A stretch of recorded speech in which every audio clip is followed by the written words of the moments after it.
नमस्कार, मी रोहन सतीश उर्स DB उर्सल and ग्रँडसन्स आणि सिओन ॲग्रिकल्चरला represent करतोय. या वर्षी भारतातून पहिलं डेलिगेशन न्यूझीलंडला गेलं होतं. ते फंड केलं होतं एशिया न्यूझीलंड फाउंडेशननी आणि त्याच्या मागे उद्देश एकच होता की भारत आणि न्यूझीलंड या दोन देशांमधला व्यापार कसा वाढवता येईल. आणि त्या 8 लोकांमध्ये माझा एक समावेश केलेला होता. आणि त्या तिकडे गेलेला असताना 15 दिवस मी तिकडे होतो आणि त्या 15 दिवसात मला बऱ्याचशा ॲपल ऑर्चर्ड्स म्हणजे ॲपल ग्रोवर्स आहेत, तिकडचे शेतकरी आहेत, त्यांना मला व्हिजिट करता आलं.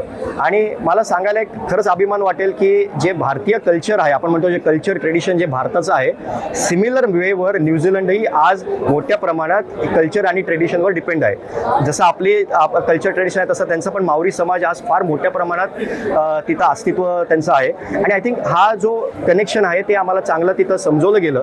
आणि भारतात आल्यावर आम्ही ठरवलं की आपल्याला नवीन प्रोडक्ट भारतात आणणं गरजेचं आहे. तर बाकीचे क्वीन ॲपल असतील, रोज ॲपल असतील, किवी असेल, ह्याचं मोठ्या प्रमाणात भारतात ऑलरेडी इम्पोर्ट होतोय.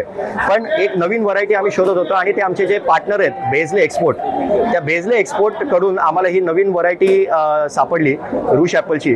आणि ह्याची खासियत हेच आहे की ह्याचा कलर ब्राईट रेड आहे, स्वीटनेस एकदम हाय ब्रिक्स आहे आणि क्रंची ॲपल आहे. सो भारतीयांची जी टेस्टची आवड आहे ॲपलच्या बद्दल ती परफेक्ट लॉक होत आहे. आणि मला वाटतं की हे ॲपल आज आम्ही जसं म्हटलं की हा कंटेनर आलाय, साधारण 21,000 किलो एक कंटेनर ॲपल आलेला आहे.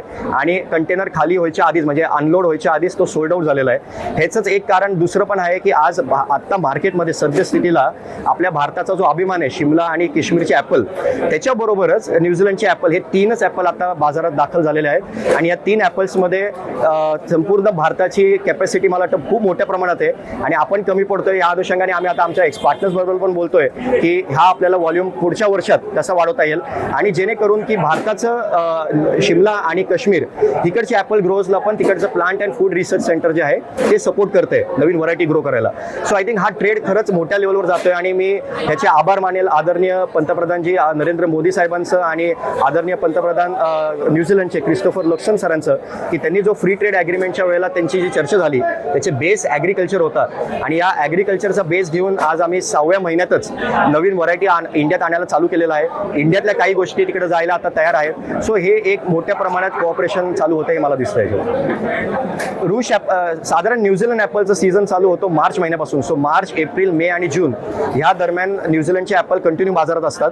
यावर्षी त्याची एक वेगळं आपण बघताय की आज सप्टेंबर आलेला आहे आणि सप्टेंबर महिन्यातही नवीन व्हरायटी आज दाखल झालेली आहे. सो हा सीझन पण आता एक्सटेंड होत चाललाय. ह्याचा अर्थ एकच होतो की न्यूझीलंडचे जे शेतकरी आहेत, तिकडच्या ज्या कंपन्या आहेत, त्यांचा मोठा विश्वास आज भारतावर आलेला आहे.